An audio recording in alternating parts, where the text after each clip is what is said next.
We would like to invite Mr. Giorgio Pezzetti.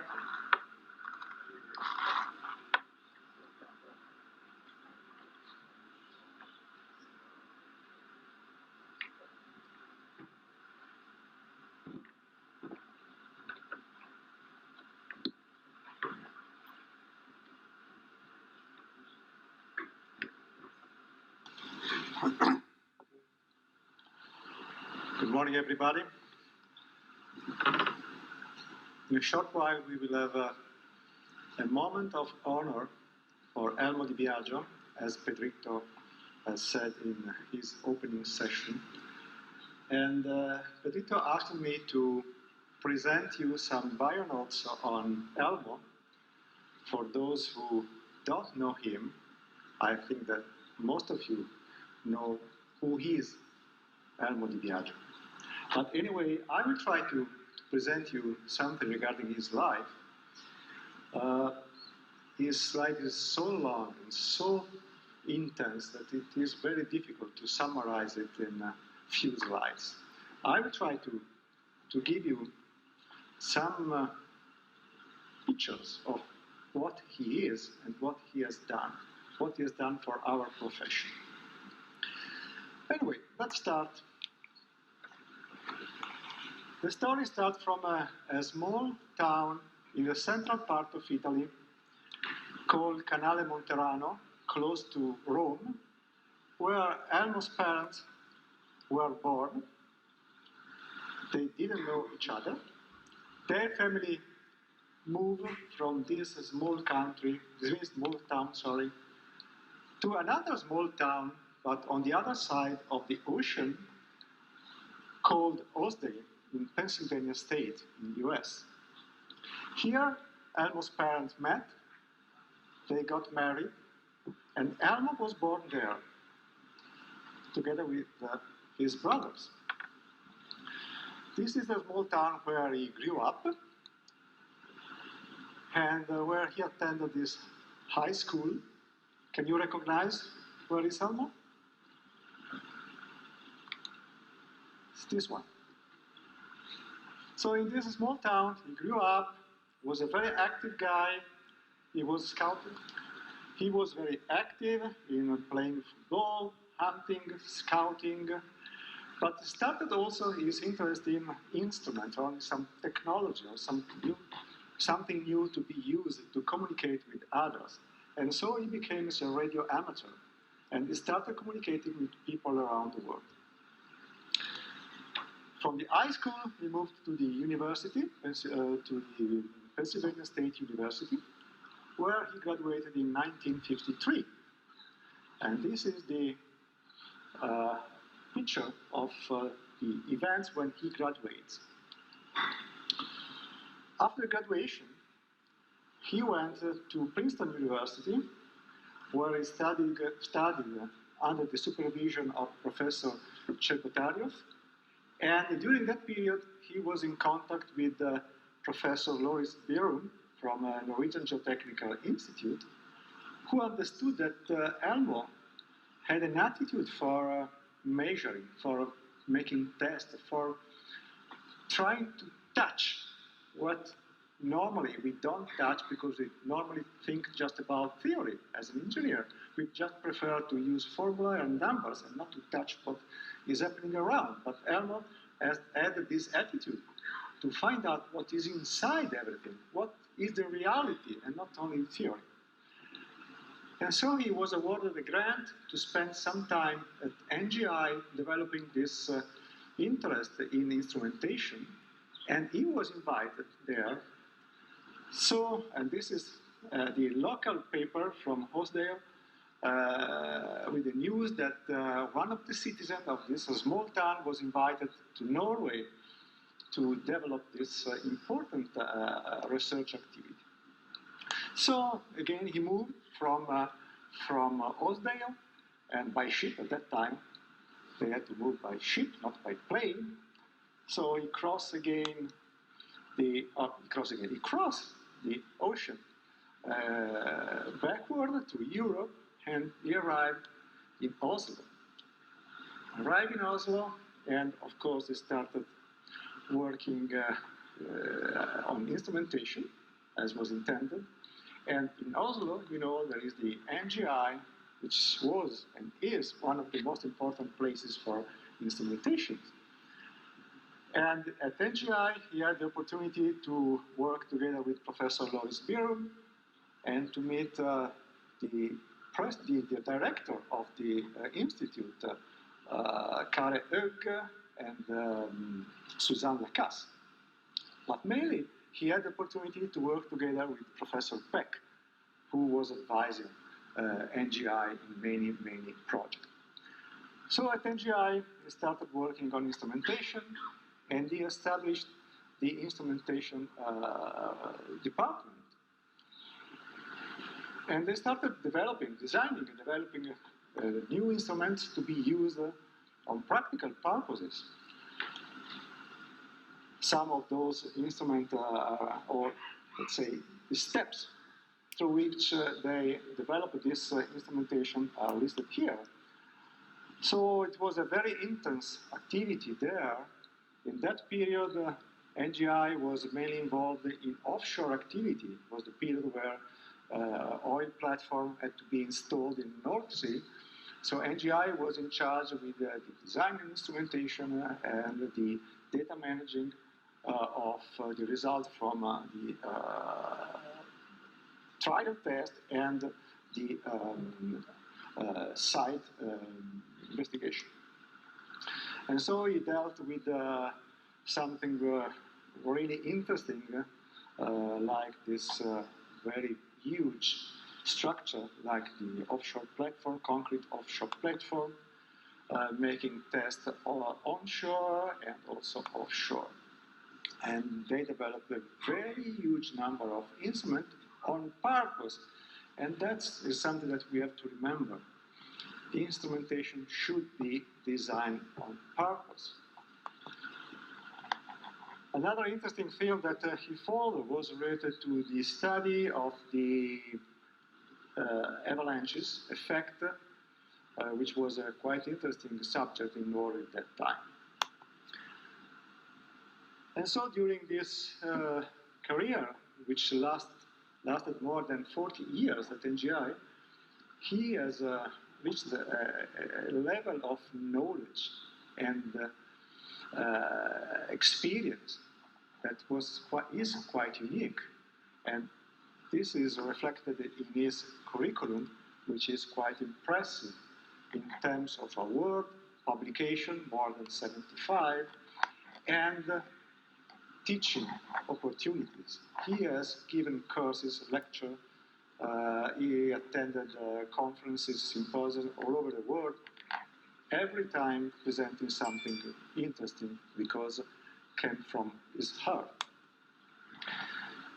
And despite such an intensive career, he had also the capability to organize 2 FMGM Symposium. The first one in 1991 and the second one in 2003. The second one was organized with a very short notice because of some problem with the organization that should have been done there. So in less than 2 years, he organized a very successful conference in Oslo in 2003. And as I said, Elmo was very, very, very good in making presentation. Those of you who have attended his presentations have understood that he is something different. He is able to present everything in a simple way that seemed to be really simple, but it isn't. And there is an example I always mention that to me was a milestone in my career. And it is the 3rd Loris Birum lecture in Norway. Loris Birum lecture is a very important lecture organized by Geotechnical Society in Norway, where every year one expert is asked to deliver this lecture on geotechnical issues. And Elmo was asked to deliver this in 1979. And I think that everybody was expecting a lecture on a standard way, let's say, where case histories, theories, models, equations, numbers, parameters should have been presented. But of course, since Elmo is different, he did something different. What he did? He did something like this. He presented a rocket landing on Earth in year 2100, I don't know, 2150, looking for the remaining of what engineers have done during the 20th century. And you can imagine the audience be prepared to listen to models, theories, parameters, equations, listening to a story about what he called the G-man, a man coming from the space, looking at what was happening around.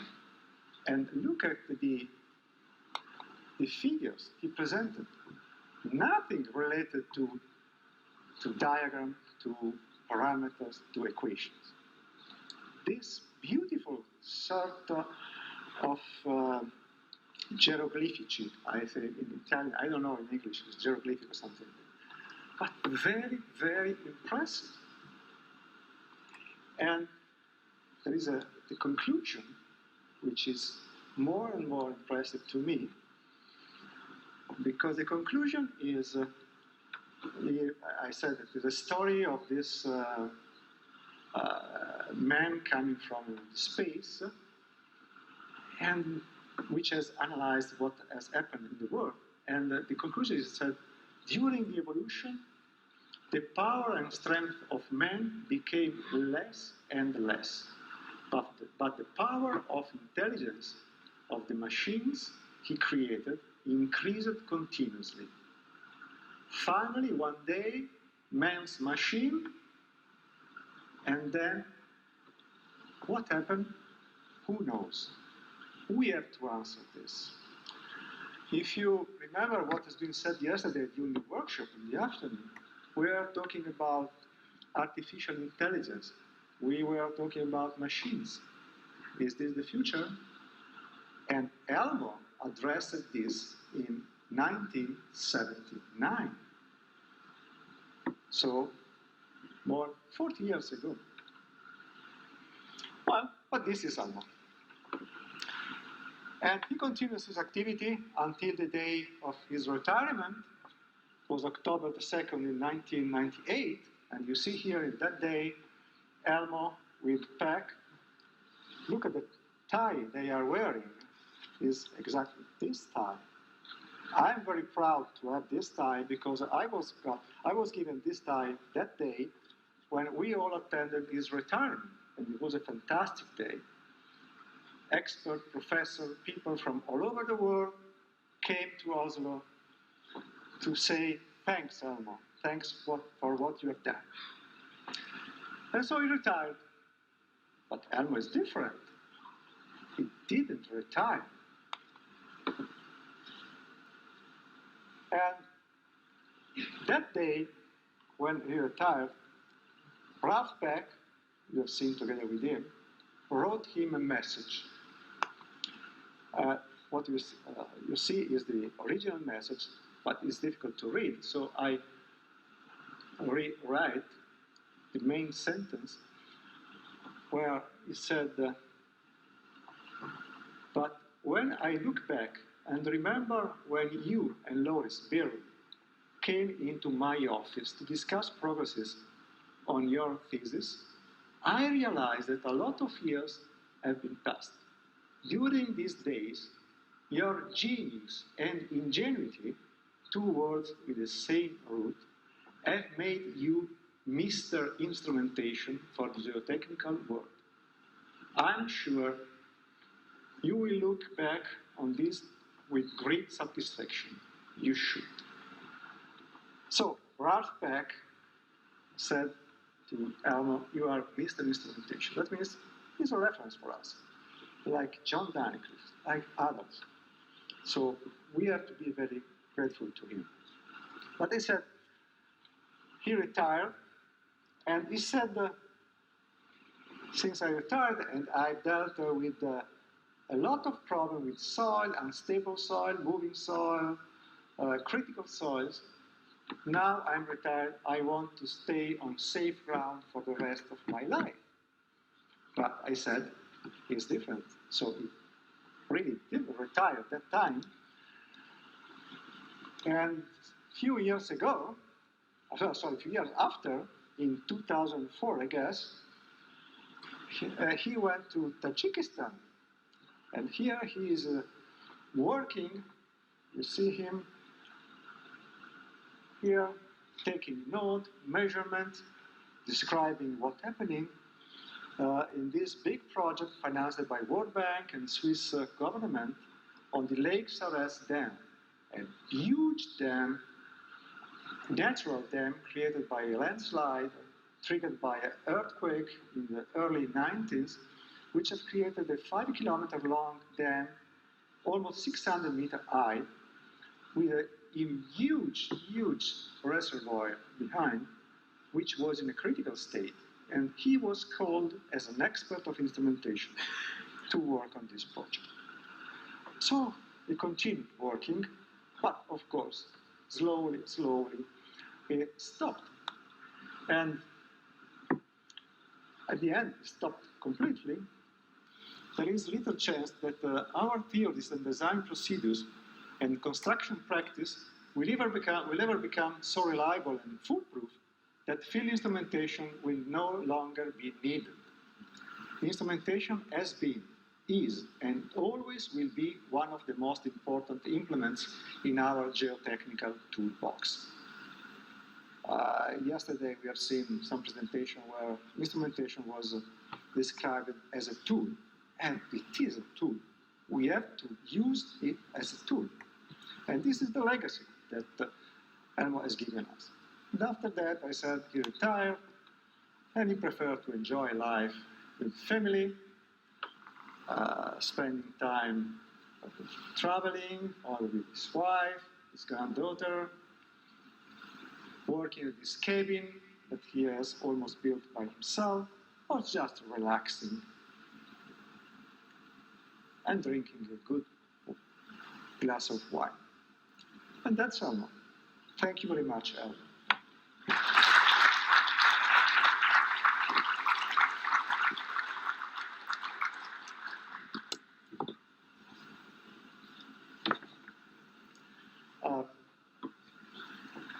And now, as Pedricto said at the beginning, unfortunately, we don't have Elmo here with us. We don't have even John here with us. But we have the opportunity to have with us Engineer DiBiagio, which is Elmo's granddaughter, which has been invited by FMGM committee to be here to receive something special for his grandfather. So I invite Amanda DiBiagio, Engineer DiBiagio, to come here on the podium for saying something to all of us and to receive something special for his grandfather.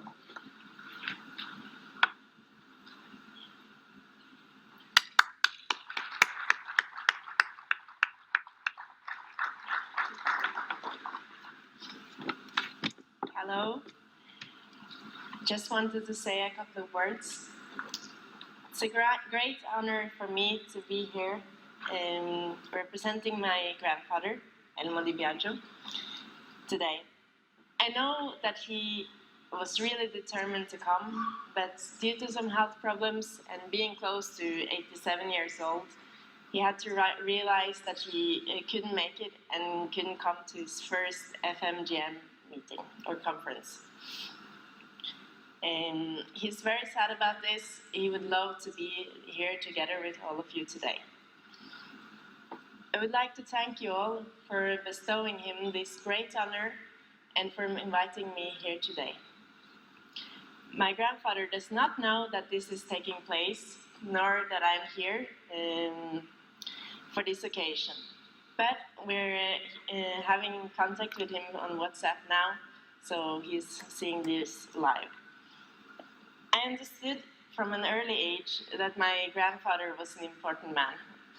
In year 2000, Dr. Pezzetti here organized a family reunion in my grandfather's hometown in Italy to celebrate the success of one of his projects. I was at the time 6 years old. I remember going to the local bar to buy some ice cream, and I went to the counter to pay for it, and I remember the cashier asking me, "Are you a DiBiagio?" And I said, "Yes." Then she answered, "Okay, your ice cream is gonna be for free." And I remember thinking, my grandfather, he has to be famous. My grandfather is such a loving, kind, fascinating, and inspiring man. And he has been inspiring me so much through the years, telling me all these fascinating stories about his work. Sometimes I wonder if he had a secret mission to make me interested in what he was doing, and if that was the case, he succeeded indeed, because here I am today working as a geotechnical engineer. Thank you all again on behalf of my grandfather. I know he will be thrilled to be awarded President Emeritus of this association. Thank you.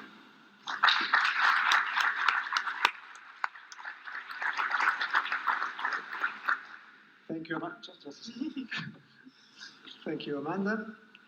And now I will present Amanda the official. Normal.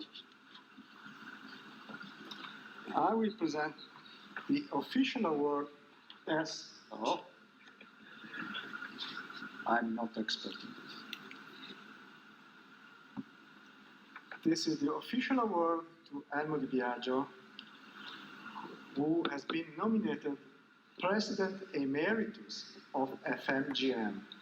This was decided by the International Advisory Committee, and I think that everybody is recognizing really him as our President Emeritus. So I invite you to stand up and make an applause to Elmo DiBiagio. Thank you very much.